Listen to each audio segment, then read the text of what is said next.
Kebahagiaan itu kalau kita memiliki finansial yang cukup. Tapi menurut gue pribadi, sampai di titik poin tertentu, peningkatan uang itu tidak menambah happiness.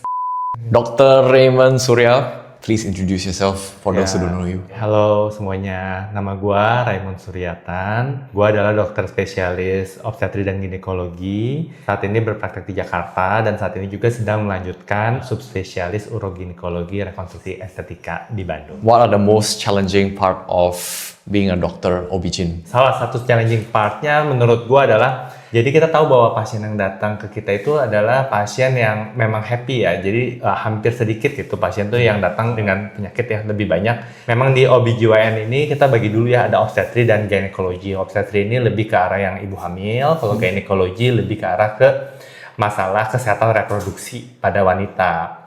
Nah, kebanyakan memang bermainnya di obstetri ya, jadi di ibu hamil. Kita tahu bahwa ibu hamil ini datang dengan happy ya, karena dia menunggu momen, misalnya dia mau lahiran. Salah satu challenging part adalah ketika kita dapat misalnya ibu hamil yang bermasalah gitu ya dengan pemberat. Pasti kan selalu ekspektasi dari keluarga tersebut adalah mereka pulang juga dengan ibu sehat dan membawa bayi yang sehat ya, lahiran. Tapi kan kadang yang kita agak sulit kalau sampai jeleknya adalah ibunya meninggal pada saat proses persalinan ya. Menurut gue itu karena mereka selalu ekspektasinya adalah happy ya, karena punya anak, punya kehidupan baru itu adalah happy moment buat sebuah keluarga. What are like the common misconception of people di general public about your line of work? Kita balik lagi, kalau obstetri itu semua orang udah tahu ya, pasti ibu hamil pasti datang antara ke bidan atau ke dokter OB/GYN ya. Ya. Cuman yang membingungkan kadang-kadang di ginekologinya, karena ginekologi itu mungkin nggak semua orang tahu bahwa kayak misalnya keganasan atau ke cancer di bidang reproduksi wanita seperti mulut rahim, terus indung telur, sama dinding rahim itu biasanya datangnya harusnya ke kita juga OB/GYN. Terus apalagi kayak kalau urogynecology ini juga nggak terlalu populer sih sebenarnya, karena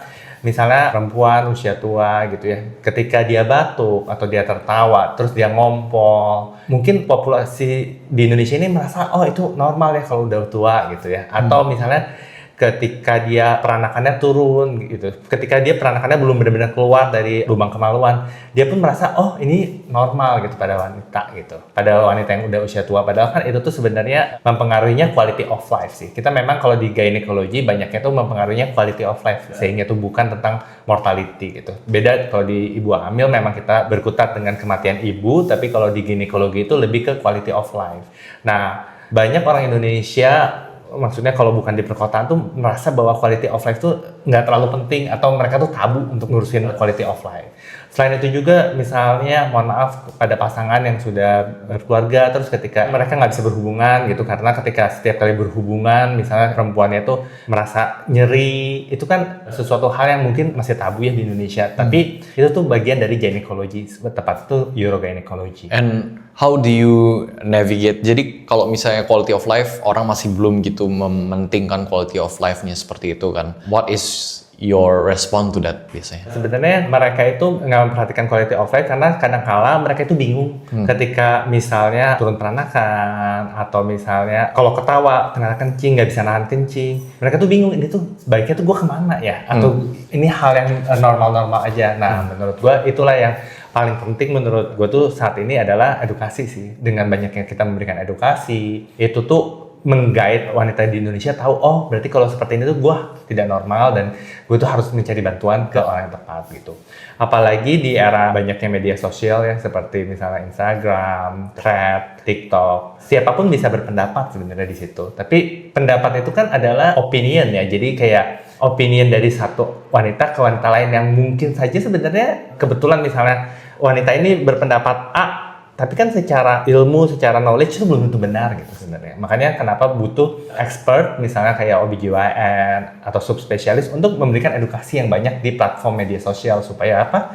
Supaya masyarakat tuh tahu bahwa mana sih yang benar, mana yang hanya sebatas opinion. Iya, mana yang sebenarnya bukan didasari oleh pengalaman dan education yang sudah dijalani sama Betul, dokter juga. karena pengalaman kalau di dalam dunia medicine ini, kedokteran ini nggak ada yang bisa menjanjikan 100% gitu. Misalnya kalau misalnya sakit demam berdarah pasti obatnya A, B, C, itu nggak ada gitu. Tapi kan lebih pendekatannya kita harus lihat lagi kondisi pasiennya seperti apa. Jadi kan kadang ada contoh orang tua tuh berpendapat gitu ya, oh kalau demam berdarah kasih aja A, B, C pasti sembuh gitu. Ternyata ada yang meninggal gitu. Iya. Dia kan akan menyalahkan, wah anak saya udah dikasih A, B, C tapi meninggal gitu. Sebenarnya kan itu sesuatu hal yang harusnya memberikan edukasi itu seorang expert ya, dokter atau misalnya internal pediatrician, bahwa pendekatan setiap orang individu ke individu itu mungkin berbeda dalam pendekatan penyakitnya gitu. Jadi sebenarnya ada keberagaman meskipun penyakitnya sama. Betul, karena kan mungkin setiap orang tuh kita harus nilai juga seberapa parah sih penyakit tersebut. Terus udah gitu apakah ada other complications, misalnya pasien demam berdarah tapi ternyata pas kita lihat, oh ternyata demam berdarahnya ini dengan pemberat, misalnya dia ada autoimmune disease, itu kan berbeda gitu. Sama juga kalau di bidang saya misalnya di OBGYN, misalnya pasien datang hamil nih di obstetrik gitu ya, hamil, kan nggak semua kehamilan itu sama gitu. Misalnya ada yang hamil, tapi ada yang hamilnya dengan autoimmune disease, misalnya ada yang hamil dengan lupus, kan kita harus treat yang berbeda gitu. Sementara kan persepsi orang di populasi itu merasa, oh kalau hamil mah gampang, tinggal datang ke bidan nanti bisa lahiran normal. Jadi semua orang berpikir, oh kalau lahiran tuh pasti bisa normal gitu. Tapi kan kita harus lihat term and condition gitu. Ini mungkin nggak kita ngelihat dari underlying condition dari pasien kita tuh kira-kira capable atau enggak. So it seems to me that tanggung jawab sebagai dokter tuh amat sangat besar, karena yang tadi kayak dibilang sama dokter, kalau orang mau lahiran for example, mereka punya ekspektasi yang sangat tinggi untuk menjadi happy dan ada itu. Tapi yang paling sulit challenge-nya adalah ketika misalnya ada yang meninggal gitu kan dari salah satu.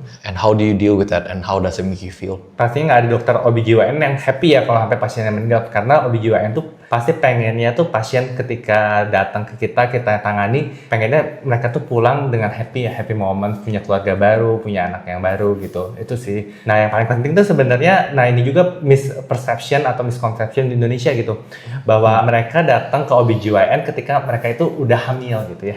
Padahal jarang banget ketika pasangan muda gitu ya, baru nikah, mereka datang ke OBGYN karena di Indonesia ini ngerasa, kan saya nggak hamil, kenapa saya harus ke OBGYN? Padahal the best untuk mempersiapkan kehamilan itu adalah since preconception gitu. Jadi sebelum hamil, sebelum konsepsi. Jadi sebelum hamil, 3 bulan sebelum hamil tuh sebaiknya datang konsultasi dulu. Kira-kira tuh ada sesuatu hal yang perlu saya perbaiki nggak sih di dalam persiapan kehamilan? Contohnya misalnya, pasti dokter OBGYN akan lebih prefer dapat pasien itu yang starting hamil tuh dengan BMI atau berat badan tuh yang ideal daripada yang overweight atau yang obesity. Itu kan sesuatu hal yang kita bisa modifikasi sejak sebelum hamil gitu. Ya, jadi kita yang paling penting tuh preparation for pregnancy sih. Terus kita lihat gitu, misalnya dari aktivitas fisik, ada nggak sih sebenarnya aktivitas fisik sebelum hamil? Atau misalnya underlying condition, ada nggak sih underlying condition sebelum hamil? Misalnya ada pasien-pasien sebelum hamilnya aja udah tensi tinggi gitu, tekanan darahnya udah tinggi gitu. Itu kan perlu awareness khusus gitu. Tapi sayangnya di Indonesia ini persepsinya adalah orang tuh malu untuk datang ke dokter OBGYN ketika dia mempersiapkan kehamilan. Biasanya tuh datang setelah, oh nih tes pack saya positif dok, gimana ya? Tapi kan setelah tes pack positif, menurut gue it's a bit late gitu, bahwa kita tuh nggak bisa mempersiapkan dengan baik walaupun kita bisa mengoptimalisasi perjalanan kehamilannya. Yeah. Why do you think people are ashamed of going to OBGYN before they got pregnant? Karena menurut gue mungkin kalau di Indonesia ini orang tuh merasa persepsinya malu ya datang ke OBGYN, apalagi kalau misalnya belum nikah gitu. Pasti kan orang udah berpikir, wah jangan-jangan ini hamil nih di luar nikah, karena OBGYN ini selalu kalau di Indonesia dikaitkan dengan dokter untuk menangani ibu hamil gitu. Jadi tuh mereka tuh malu gitu kadang-kadang. Atau misalnya orang-orang di Indonesia ini kalau gue lihat ya benar-benar menutup ya, kalau misalnya dia lagi program hamil, ketika dia belum bisa dapat keturunan pun dia nggak akan berani cerita ke temennya, gue datang ke OBGYN nih karena gue lagi promil gitu. Mereka tuh itu masih agak tabu, jadi mereka tuh malu. Pokoknya ketika baru hamil mereka tuh baru berani nge-reveal bahwa oh ya gue sekarang lagi datang ke OBGYN A atau OBGYN B. Persepsi masyarakat yang emang kadang-kadang di lingkungan mereka yang cukup tabu untuk kalau misalnya mereka bilang mereka ke OBGYN sebelum mereka hamil pun, karena orang bakal mikirnya kemana-mana. Ya, gitu.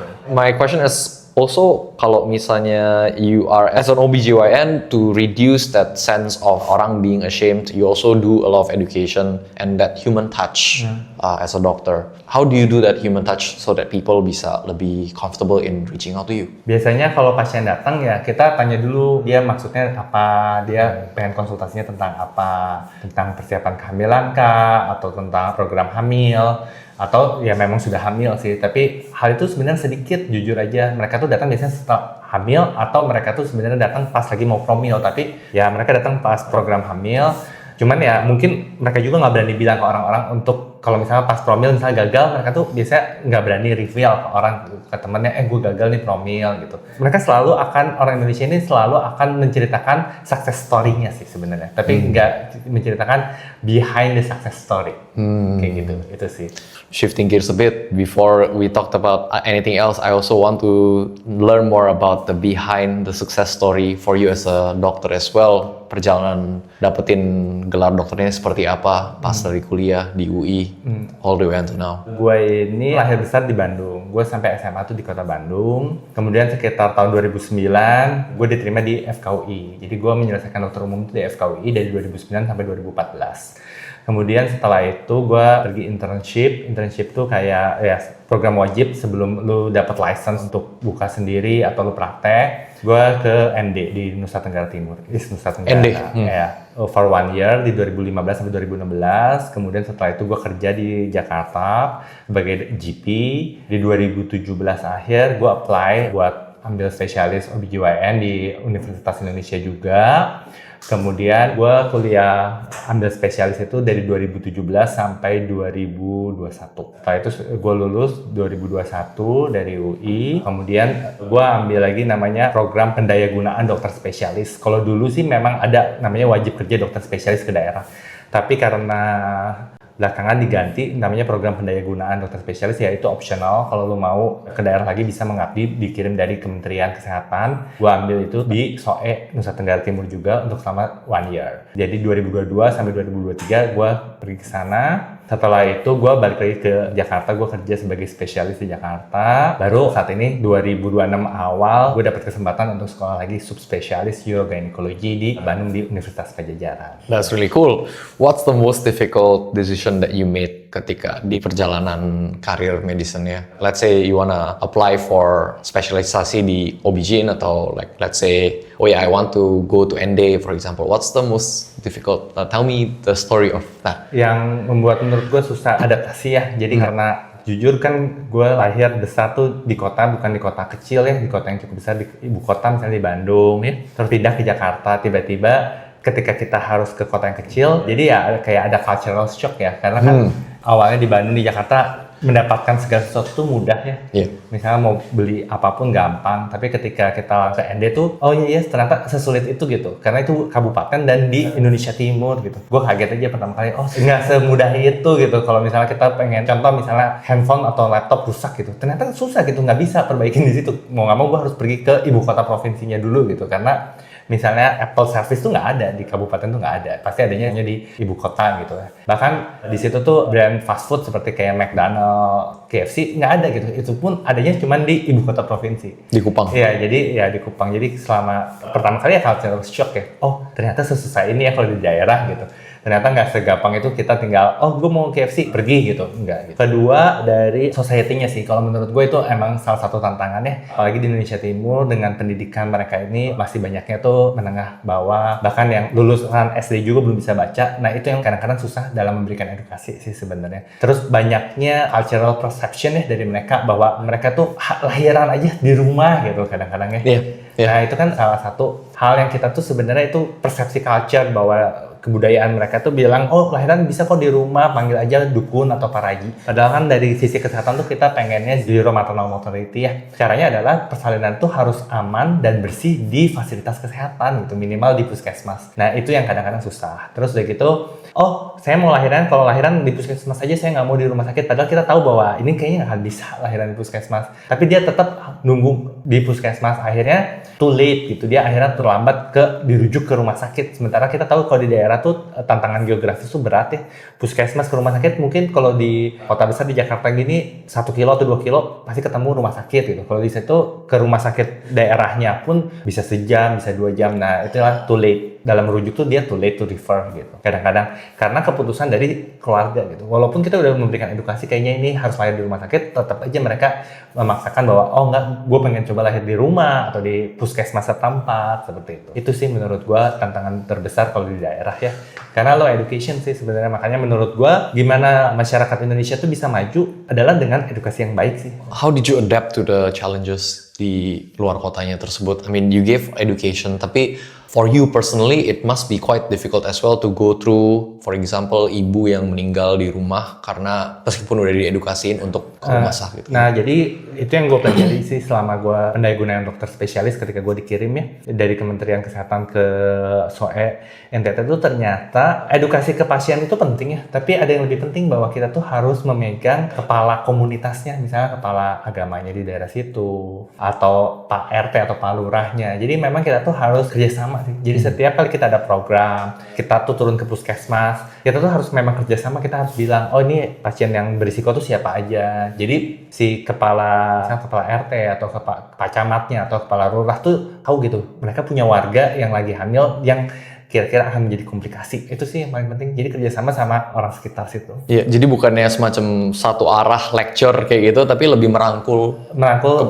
kepala komunitasnya. Ya. Supaya mereka juga tahu kalau kita datang dengan niat yang paling baik untuk warganya mereka juga. Tell me about Dr. Raymond sebelum pergi ke daerah tersebut untuk menjalankan specialization dan Dr. Raymond sesudah. Itu transformasi seperti apa? Pertama sih kalau menurut gue ya kadang karena kita tuh sekolah kan dokter umum spesialis tuh di UI ya, di Jakarta ya. Sekolah di UI ini lingkungannya tuh sangat ideal. Maksudnya ideal tuh pasien bisa di-treat sesuai guideline, sangat ideal gitu ya. Ternyata ketika kita diaplikasiin gitu ya, apalagi di daerah yang kadang obat juga tuh habis gitu ya. Jadi kita tuh harus bisa menyesuaikan diri ya. Kira-kira mana sih yang terpenting dari misalnya ada 3 atau 4 permasalahan pada si ibu, kita tuh harus tahu mana masalah yang paling penting yang harus kita selesaikan terlebih dahulu. Itu sih pertama itu. Kedua, komunikasi sih menurut gua. Karena mungkin kalau di rumah sakit pendidikan kan pasien datang gitu ya, kita edukasi, nanti kontrol lagi. Mungkin dia nggak kontrol lagi juga, kita nggak apa-apa cuek karena kita lagi belajar gitu ya. Tapi kalau di daerah ini kan ketika kita jadi dokter spesialisnya, ketika misalnya ada apa-apa, nanti kita yang akan langsung dipanggil, kita yang dipanggil sama dinas kesehatan, ditanya kenapa bisa terjadi maternal mortality kayak gitu-gitu. Jadi responsibility-nya lebih besar. Jadi di sini komunikasinya yang penting itu adalah membangun kerjasama dengan kepala komunitas tempatnya gitu, kayak Pak Lurah, Pak Camat. Kita harus kasih tahu edukasi ini ada yang bermasalah gitu. Nanti hati-hati, kita harus kasih tahu kurang lebih dia akan bersalin tuh tanggal berapa. Seperti itu sih. Itu yang benar-benar menurut gue berubah ya, komunikasi. Terus udah gitu, kadang menurut gue yang agak berbeda tuh apresiasi juga sih. Apresiasi? Iya, apresiasi beda kalau di kota besar sama di daerah ya. Kadang kalau di kota besar, apresiasi yang diberikan kan, oh mereka bayar gitu ya, atau pakai BPJS ya gratis. Tapi di daerah itu kadang walaupun mereka punya BPJS, mereka tuh datang misalnya bawain bahan-bahan hasil mereka gitu. Setelah beres tuh bawain pisang atau bawain ayam. Dia bilang terima kasih udah bantu banget. Jadi itu apresiasi yang berbeda ya. Jadi ada personal touch yang memang beda sih kalau menurut gue kalau di daerah sama di kota besar. How do you feel? Happy sih sebenarnya. Oh berarti gue tuh berguna ya, bisa membantu orang sekitar gitu. Sampai mereka pun mengapresiasi dengan membawa hasil rempah yang mereka kerjakan. Karena kan kalau di daerah banyaknya pekerjaannya petani ya, ladang ke ladang gitu. Now you also have a family, a wife, a son, and then you are studying juga di Bandung subspesialisasi, and then you also have praktek gitu kan. How do you balance your life? Sebenarnya balance, enjoy aja sih, enjoy the life aja sih. Yang dijalani pelan-pelan menurut gue yang paling penting sih. Karena menurut gue pendidikan itu sesuatu hal yang akan selesai gitu. Udah tahu ada end point-nya, goal-nya gitu. Jadi ya udah dinikmati aja sih menurut gue, pendidikan tuh dinikmati. Terus udah gitu, udah tahu kita batasannya misalnya kalau weekday ya memang gue fokus di Bandung sekolah. Tapi kalau weekend pasti gue balik ke Jakarta karena keluarga gue di Jakarta. Sekaligus ya gue sambil praktek sedikit-sedikit di Jakarta. I mean, if there are doctors who are watching this podcast kayak gitu kan, and then you say, oh dinikmati aja. Any tips and tricks for like the doctors that is watching this episode? Pertama ya kalau lu ada kesempatan untuk sekolah untuk upgrade skill, ya ambil aja sih. Karena menurut gua kesempatan tuh kadang nggak datang 2 kali sih. Itu sih yang penting ya. Jadi kalau misalnya, oh gue bisa sekolah subspesialis atau gue bisa sekolah spesialis dari dokter umum, misalnya gue dapat kesempatan untuk sekolah spesialis, ambil aja sih. Karena menurut gue itu bisa upgrade your skill, upgrade your knowledge, ya pasti itu tuh. Jadi menurut gue diambil aja. Karena mungkin kalau dari dokter umum dan jadi dokter spesialis juga nggak semua orang tuh punya akses atau kemudahan untuk itu. Dan dari yang spesialis untuk bisa jadi subspesialis lebih sulit lagi gitu. Jadi kalau ada kesempatan, why not gitu, lu coba aja sih sebenarnya, do your best aja. Do your best, and then kalau misalnya ada tantangan-tantangan yang mengganggu psikologi tuh gimana? What would you say? Pertama pasti di dalam hidup tuh pasti selalu ada tantangannya. Ya balik lagi sih ke support system sih. Jadi, Support system. ya dan lo harus balik lagi ke what's your goal, sebenarnya tujuan lo sekolah ini apa gitu. Udah antara itu dua sih. Memang kalau menurut gua yang kita nggak bisa bohong, dokter itu memang kalau lo pengen jadi dokter ya memang harus passion sih. Gue juga nggak bohong gitu ya. Financial tuh penting nih. Oh, gue mau jadi dokter karena ya salah satunya financial gitu ya. Betul, boleh. Tapi yang paling lebih penting dari itu tuh semua adalah passion. Kalau lu suka gitu, walaupun ada masalah ya lu akan terus jalanin gitu. Financial tuh ya memang adalah bonusnya untuk dapat gitu. How did you find that passion as a doctor? Gue sendiri juga bingung sih sebenarnya. Awalnya ketika gue lulus SMA tuh gue juga bingung mau sekolah apa. Cuman ya gue suka sih, dokter suka. Tadinya gue memang coba apply ke Singapura ya, ke NUS atau NTU, tapi gue nggak keterima. Jadi setelah itu kalau gue mikir-mikir, kalau gue sekolah di Indonesia, orang tua gue juga mengarahkan udahlah coba aja ambil dokter, karena dokter itu salah satu cita-cita yang diinginkan oleh bokap gue gitu. Ya. Terus gue mikir-mikir, oh ya udahlah, gue juga lumayan suka sih, ya kita coba aja. Ketika gue udah coba masuk ke FKUI, yang menurut gue memang salah satu the best university ya di Indonesia, gue makin lama makin suka. Oh seru juga nih jadi dokter ya, ternyata ya udah aja. Setelah itu ya gue bisa jalan dengan enjoy aja sih. So, and this is a very very honest answer because it's not like you know that oh ya kayak gue pengen jadi dokter kayak dari awal kayak gitu. Tapi Betul. definitely juga ada dorongan dari lingkungan sekitar. And then there is also a process of like self discovery that you actually like the subject that you study. Betul, yes. Karena menurut gue, kenapa gue bingung karena sebenarnya background keluarga gue semuanya bisnis gitu. Jadi nggak ada yang dokter. Cuman cita-cita orang tua gue dulu, bokap gue tuh pengen jadi dokter, tapi terkendala biaya di tahun 60-an. Akhirnya dia nggak bisa jadi dokter, akhirnya dia bisnis. Nah dia pengen ada anaknya jadi dokter. Sementara kan biasa anak tuh nggak akan ngelihat orang tuanya ya kerjanya apa, ya terinspirasi dari orang tuanya bawa dia ke tempat kerja. Nah kan gue nggak pernah terpapar dalam dunia medis atau kedokteran. Jadi ya udah aja gue coba, oh ya udahlah coba aja. Apalagi ketika gue nggak keterima di, gue pengen ke Singapura sebenarnya, sekolah di Singapura di NUS atau NTU, tapi nggak dapet. Ya udahlah, kata gue kalau di Indonesia ya kita coba aja lah sekolah dokter. Ternyata ya gue suka. What's the most fun part about being a doctor? Terutama pada saat kita lagi belajar ya, kadang-kadang tuh kita bisa salah pasien gitu. Itu kadang-kadang kita lucu salah pasien tuh, maksudnya kita pikir pasien A tuh diagnosisnya A, sebelahnya pasien B, ternyata tempat tidur mereka tuh ketuker. Ketuker? Ya, tapi kan itu. Nah, jadi pas kita lihat lagi status, oh kok beda ya. Kadang-kadang ini lucu, konyol, tapi ini juga jadi pembelajaran buat kita bahwa oh ketika kita ketemu pasien tuh kita harus nanya minimal nama, tanggal lahir, supaya kita tuh make sure oh ya ini bener nih pasien yang lagi kita periksa gitu. Kadang-kadang itu sih. Oh. Tapi kalau di sekarang sih ya sistem tuh develop lebih bagus kalau menurut gue dibanding dulu. Kalau sekarang kan semuanya udah elektronik, digital ya. Jadi jauh lebih bagus, verifikasi tuh jauh lebih bagus ke pasien dibanding dulu gitu. Jadi ya kemungkinan kita ketukar tuh lebih kecil. Yang penting kita benar-benar tanya gitu, nama, tanggal lahir. Karena kadang di satu ruangan tuh ada yang nama yang sama, siapa tahu gitu. Oh iya, betul ya. Jadi ketuker dia punya. Iya, jadi kadang-kadang di bednya tuh ketukar juga gitu. Nah, jadi ketika kita verifikasi, ya udah. Jadi sekarang sih kesalahan tuh agak lebih minimal menurut gua, karena dengan bantuan teknologi ya, terutama udah digitalisasi, semua lebih gampang gitu. Kita bisa lihat di internet, di IMR gitu, dari HP. Bener nggak nih pasien ini tanggal lahir sekian? Nanti kita tanyakan ke pasien. Jadi kayak semacam two-factor authentication. Iya, betul.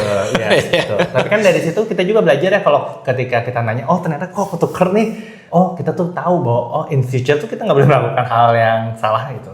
Makanya menurut gua ya mungkin pendidikan tuh adalah tempat lu salah gitu. Tapi ketika lu udah lulus, ya lu harus melakukannya dengan baik sih. Itu sih kita bisa belajar dari kesalahan saat pendidikan. Gitu. Dan kita appreciate banget bahwa pasien-pasien di rumah sakit pendidikan tuh adalah guru kita yang terbaik sih. Ketika mereka bersedia diperiksa sama kita yang lagi sekolah, lagi pendidikan, itu yang membuat kita menjadi lebih kaya akan pengalaman kita. Betul, and it's not really the textbook yang dipelajarin doang, tapi benar-benar pasien yang datang sebagai experience data points for you to be able to learn more about. Terus kan personal touch tuh bener-bener, oh kita tuh belajar dari pas pendidikan gitu. Oh gimana cara ngadapin pasien kalau lagi marah, gimana ngadapin pasien kalau misalnya lagi sedih. Itu kan ada cara-caranya ya. Maksudnya kadang kita pertama kali bingung, tapi kita bisa lihat dulu dari senior gitu atau dari konsultan kita. Oh cara ngadapin pasien kalau lagi marah tuh gimana kita responnya. Karena kan kadang kalau kita sebagai human gitu, kita bingung gitu. Oh, pasien lagi marah-marah gimana nih? Kita diem atau kita nanggapinnya gimana? Kita marah lagi. Tapi tuh kan nggak bisa ya, orang lagi marah ya kita jawabannya dengerin aja dulu. Nah, baru nanti setelah tenang dia suruh duduk, nanya gimana, apa yang bisa dibantu. Itu yang menurut gue yang kita banyak belajar dari pendidikan sih. Makanya kenapa menurut gue pendidikan kedokteran kan cukup panjang ya, karena experience itu tuh nggak datang setiap hari gitu. Experience tuh mungkin baru datang misalnya setelah 3 bulan atau 6 bulan gitu. Jadi ya kenapa agak panjang supaya memperkaya kemampuan experience lu kepada pasien gitu. Dan juga tadi yang kayak dibilang sama dokter, kalau misalnya ibu hamil sebagai contoh, itu nggak ada kehamilan yang sama juga. Betul ya, setiap kehamilan unik untuk setiap individu sih menurut gue. Ibunya pun mungkin cara komunikasi dengan ibunya juga unik. Ya betul. How do you upgrade your skills in terms of like being able to communicate well with your patients? Latihan sih, dengan cara latihan. Jadi semakin kita ketemu pasien, semakin kita banyak berlatih. Makanya kenapa kadang-kadang orang suka misalnya, gue suka datang ke dokter yang senior gitu ya. Mungkin dokter yang senior secara pengetahuan mungkin udah nggak terlalu up to date ya. Tapi sense of personal touch-nya tuh sangat baik pasti. Ya karena kenapa experience dia ketemu pasien tuh sangat banyak. Jadi dia udah tahu cara menghandle pasien yang A, bagaimana pasien yang B, bagaimana. So, you have a passion becoming a specialist di OBGYN juga kan. How do you envision ilmu kedokteran dan industri kedokterannya ini di bidang yang lu dalemin? Kedepannya tuh bakal seperti apa, like more education dan lain sebagainya? Perkembangan kita tuh makin maju ya. Salah satunya adalah AI sih. AI itu makin develop ya. Jadi yang nggak bisa digantikan di kedokteran cuma satu sih, personal touch itu sih. Personal touch? Ya, tapi kalau misalnya kemampuan diagnosis, mungkin orang tuh bisa masukin simptom, nanti si AI akan cari tahu ini kira-kira apa diagnosisnya gitu.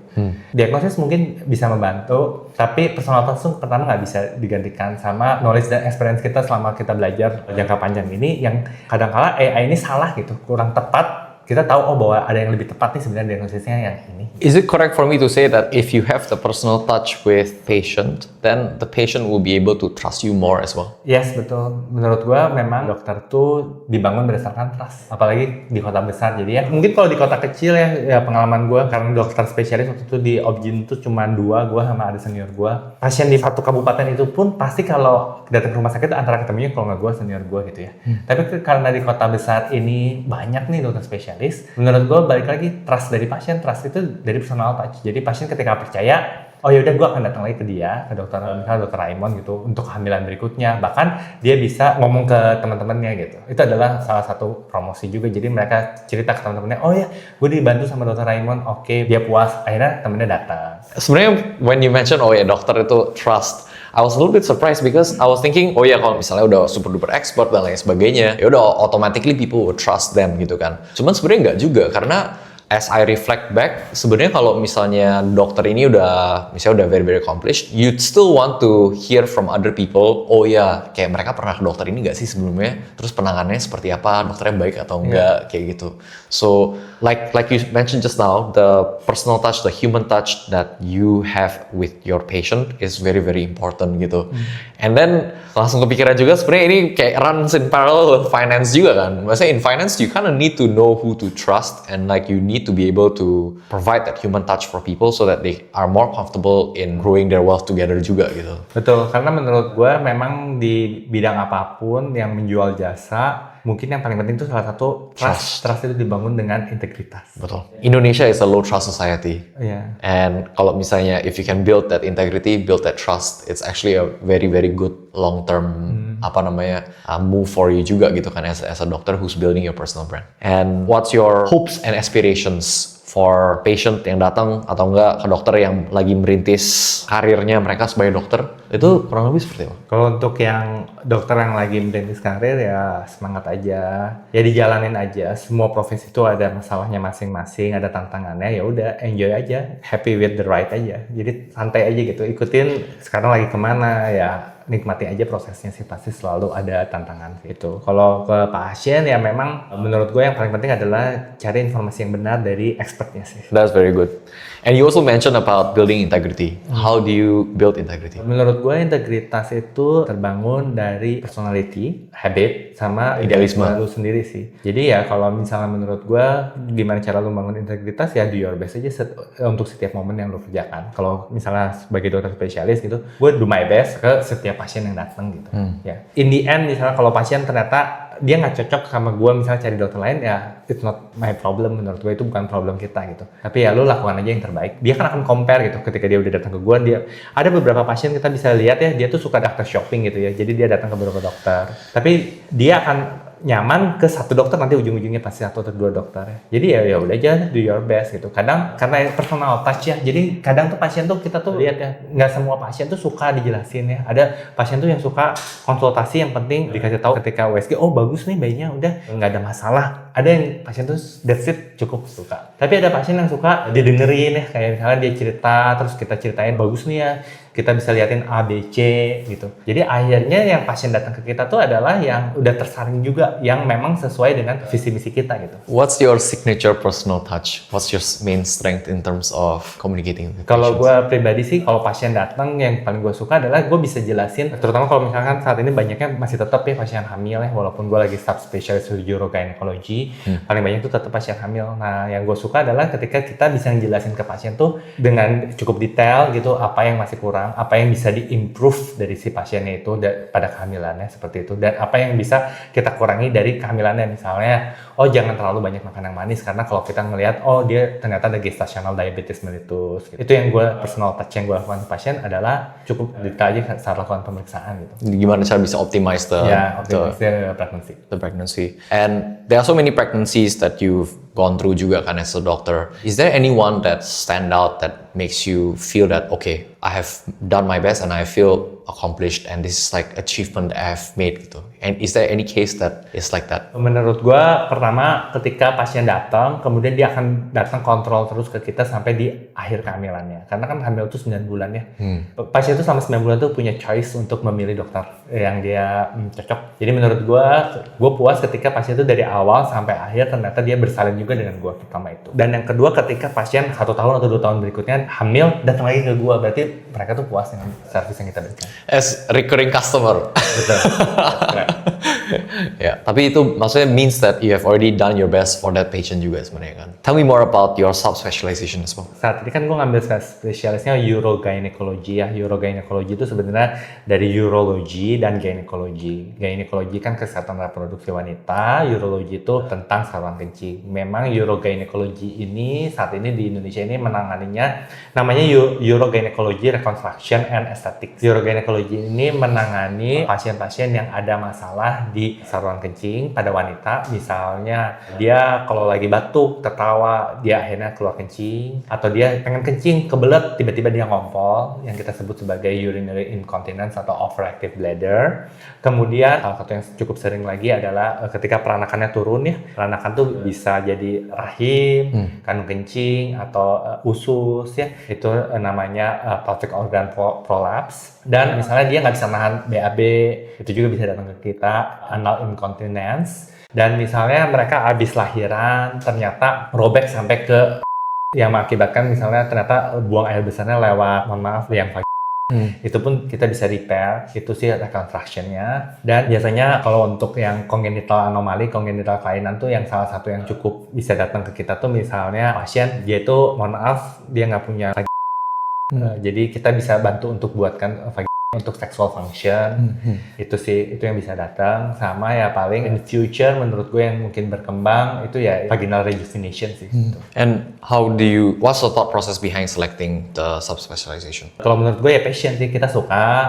Terus kedua ada chance, karena ya tadi gue cerita bahwa untuk masuk spesialis ini cukup kompleks ya, bukan cuma lu punya kemampuan atau lu suka, tapi emang ada chance nggak terbuka nggak di situ. Ya kebetulan memang dari RSUD gue bekerja, kebetulan ya lagi butuh subspesialis urogynecology, ya udah akhirnya gue masuk. Jadi sebenarnya ada unsur kehokiannya juga. Ya laki sih. Ya menurut gue di dalam hidup ini ya memang hoki ini penting sih. Betul. Kalau misalnya nggak hoki ya mungkin kesempatan itu nggak akan datang. Betul. Kalau menurut gue tuh memang kadang kesempatan tuh ada di momen yang tepat juga sih. Ya itu namanya hoki sih. Jadi ya kalau misalnya kita suka ada kesempatan tapi momennya nggak tepat, mungkin kita juga nggak akan bisa gitu. Nggak akan ambil kesempatan tersebut. Iya gitu. Harus ada kesempatan dan ada momen yang tepat. Dan ya kayak memang kita suka, ya menurut gue itu bisa semua bertemu sih. Ya namanya hoki atau ya takdir mungkin. Ya, atau takdir atau fate ya. Ya fate. How do you prepare yourself yourself to be lucky? Kalau gue pribadi sih open mind. Jadi gue sebenarnya nggak cuma suka urogynecology, jujur. Gue juga suka bidang yang lain seperti misalnya fetomaternal yang US exam pada pasien hamil, atau endokrinologi yang membantu orang promil atau ke IVF. Ya menurut gue ketika ada kesempatan dan terbukanya di urogynecology ya karena gue suka ya gue masuk aja. So there's that flexibility juga sebenarnya ya. Betul, kalau menurut gue jadi dokter tuh ya harus fleksibel sih. Maksudnya kita tuh nggak bisa melihat segala sesuatu berdasarkan kacamata kuda. Misalnya, oh gue cuma suka fetomaternal gitu, gue cuma pengen jadi subspesialis fetomaternal. Tapi ketika di fetomaternal itu nggak ada kesempatan, nggak ada jalan yang terbuka, ya mau sampai kapanpun mungkin bukan takdir lu atau nggak laki aja lu di situ gitu. Jadi ya lu harus siap aja dengan setiap kesempatan yang ada. Ya menurut gue makanya apply, coba. Makanya kenapa gue selalu bilang kalau lu ada kesempatan sekolah untuk jadi spesialis atau subspesialis, kalau memang ada kesempatannya, lakukan aja, do your best. Sebenarnya kadang-kadang kalau misalnya in my opinion juga, the one question that I always ask to, tapi I think I kind of know what's your answer going to be like juga sih. The way I always ask is that, how do you learn? How do you study? Because you know a lot of information kayak gitu kan, about the subspecialization, about even bidang-bidang yang di sekitar gynecology juga, maybe you know, probably you know a little bit about urology as well gitu kan, or actually a lot. So how do you study? How do you learn? How do you make yourself smarter gitu? Kita udah berkutat di situ tuh lama ya, pendidikan jadi OB/GYN aja 4,5 tahun, jadi kan kurang lebih setiap hari akan berkutat di spesialis itu gitu. Sama aja ketika gue ditanya lebih dalam tentang pediatrician gitu ya, mungkin gue juga udah nggak ingat gitu, cuman sebatas kemampuan GP aja untuk menangani anak gitu. Tapi kalau ditanya tentang OB/GYN, gue jauh lebih banyak tahu karena ya selama 4,5 tahun study di situ. Setelah itu udah bekerja 4 tahun, selama kita kerja juga kan kita masih suka baca-baca, lihat ada update apa, atau kita upgrade skill, knowledge tuh lewat seminar, kongres, atau workshop. Jadi ya makin lama kita makin expert di situ gitu. That's very very wise answer, and I think it's a very very truthful answer, because ya udah emang kita kerja di situ ya, obviously kita tahu di situ banyak kayak gitu. Betul, maksud gue sama sih semua pekerjaan tuh ya, kayak misalnya kerja di bank gitu ya, dari analis gitu, nanti akhirnya naik jadi kepala cabang, akhirnya kan lu tahu semua thought process yang terjadi di bank itu ya, karena ya lu udah berkecimpung di situ selama bertahun-tahun ya, experience lu pasti di situ gitu. Tapi ketika lu misalnya dipindahin ke food company gitu ya, pasti lu harus belajar lagi gitu. Oh, ada apa sih sesuatu yang baru ya? Ya menurut gue memang hidup itu ya tentang soal belajar sih. Just now you mentioned about passion that you need to pursue dan dinikmati aja, and then the financial aspect of it becomes like a byproduct. What's your relationship with money right now? Kebahagiaan itu kalau kita memiliki finansial yang cukup. Tapi menurut gue pribadi, sampai di titik poin tertentu, peningkatan uang itu tidak menambah happiness. Contoh, misal ya. Kalau menurut gue, kita tuh misalnya kebutuhan sehari-hari, misalnya taruh 10 juta. Dengan 10 juta ini, kita tuh udah bisa enjoy our life, work-life balance. Kita tetap bisa, misalnya kita suka liburan gitu, atau suka traveling, kita udah bisa traveling misalnya dengan 10 juta gitu ya. Ketika kita 20 juta, mungkin kita tuh makin happy. Wah, travelingnya bisa lebih macam-macam. Kita bisa mencoba experience baru. Ketika nanti naik lagi jadi 50 juta gitu ya, mungkin makin happy gitu. Tapi ternyata setelah di end satu titik poin, misalnya setelah 50 juta naik ke 60 juta, ternyata happy-nya sama aja gitu. Karena kita dengan misalnya 50 juta kita udah bisa mendapatkan segala sesuatunya. Jadi gue nggak munafik bahwa finance itu penting untuk mendapatkan your happiness, tapi hanya di satu titik endpoint. Ketika lu udah tahu, oh ini endpoint gue segini, berapapun penghasilan lu, kenaikan dari gaji lu atau income lu, ternyata itu nggak menambah happy lu, ya udah aja enough gitu. Jadi ya lu harus tahu your limit aja menurut gue. Ketika lu udah dengan limit sekian lu udah bisa happy dengan itu, ya udah enjoy your life. Jadi lakukanlah apa yang lu passion, apa yang lu hobi gitu, ya kerjakan aja. Menurut gue itu sih yang gue pelajari setelah gue kerja di dokter spesialis. Ya gue baru tahu, oh setelah itu gue kayak misalnya work-life balance gitu, sebelum gue sekolah lagi, gue udah tahu nih dengan penghasilan gue sekian, ternyata gue tuh bisa menikmati misalnya, oh pagi gue suka pedal, bisa pedal dulu, atau gue bisa nge-gym dulu, terus gue bisa masak, gue suka masak gitu, gue bisa masak dulu, terus gue punya anak gitu, gue bisa main dulu sama anak, baru misalnya kerja, ya udah menurut gue dengan penghasilan income dari pekerjaan gue sebagai OBGYN sekian udah cukup ya. Gue juga nggak terlalu gue harus dari pagi sampai malam selalu bekerja, enggak sih. Karena menurut gue yang terpenting adalah work life balance sih. How do you figure out your limits in terms of the things that will make you happy? Karena it seems to me that sometimes orang-orang yang tadi kayak lu bilang juga, mereka udah pinginnya kerja terus kayak gitu, terus dapat uang sebanyak-banyaknya. How do you figure out your own limit? Ya lu harus tahu dulu apa hobi lu juga sih selain passion. Lu harus tahu apa yang lu suka gitu, hobi lu misalnya ya. Saya hobinya tuh traveling. Ya lu coba dengan income lu sekian, lu bisa nggak sih traveling dengan nyaman yang lu pengen gitu. Belum bisa, berarti income lu kurang pasti. Oke. Ya, tapi ketika dengan income sekian lu bisa traveling setiap bulan dengan yang nyaman, berarti cukup. Terus lu misalnya gue mau coba travelingnya 3 kali sebulan atau 2 kali sebulan, income-nya kan harus naik lagi. Betul. Tapi ternyata ketika lu traveling 2-3 kali sebulan, ternyata itu nggak meningkatkan enjoy lu, jadi capek, bawaannya setiap habis traveling malah capek, kan itu sebenarnya menurunkan quality of life lu sendiri gitu. Berarti lu tuh sebenarnya nggak fit di situ. And balik lagi ke quality of life that you mentioned just now in the podcast kan.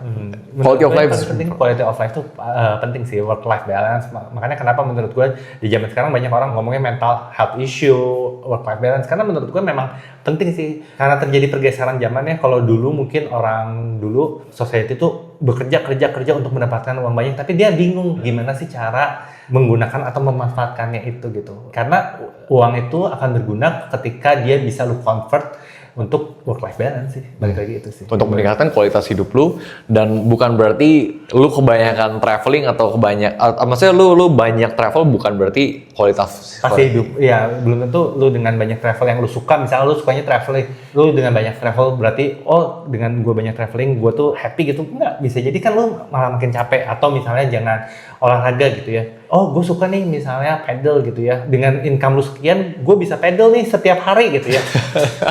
Gue mau coba pedalnya pagi siang malam. Ya ternyata pagi siang malam lu cedera gitu. Pinggangnya sakit. Ya, berarti kan itu nggak meningkatkan quality of life lu gitu. Jadi menurut gue ya sampai lu tahu di mana titik poin itu ketika lu udah menjalaninya. Lu mencoba dengan income sekian, ketika dia naik lagi sekian, lu enjoy nggak sih menggunakannya? Ketika di titik poin lu udah mulai nggak enjoy, berarti sebenarnya income lu tuh udah cukup berlebihan. Jadi ya udah aja sampai di mana lu merasa nyaman, ya itu adalah end point. So it seems that self-reflection is very important. Yeah. And kalau misalnya kita menjalani hari-hari tanpa tahu kurang lebih apa yang kita enjoy, apa yang kita nggak enjoy, that might be like more of an issue ketimbang kalau misalnya kita menjalani hari kita, actually we know what we enjoy, we know what we don't really enjoy. And thank you so much. I think this is already like the end towards the podcast already. Any questions that you have for me? Apa sih tantangan terbesar dalam membangun Recompound ini? It's a very hard question. Tantangan terbesar membangun Recompound adalah gimana caranya kita bisa jaga psikologi our customers, terutama di market yang cenderung volatil.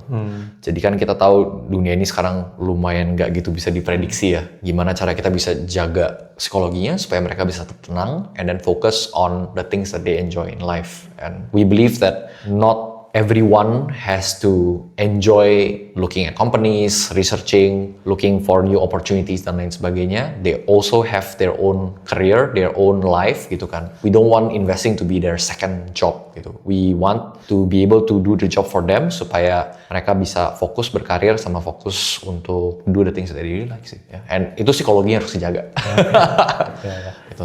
Cool, thank you. Ya, thank you.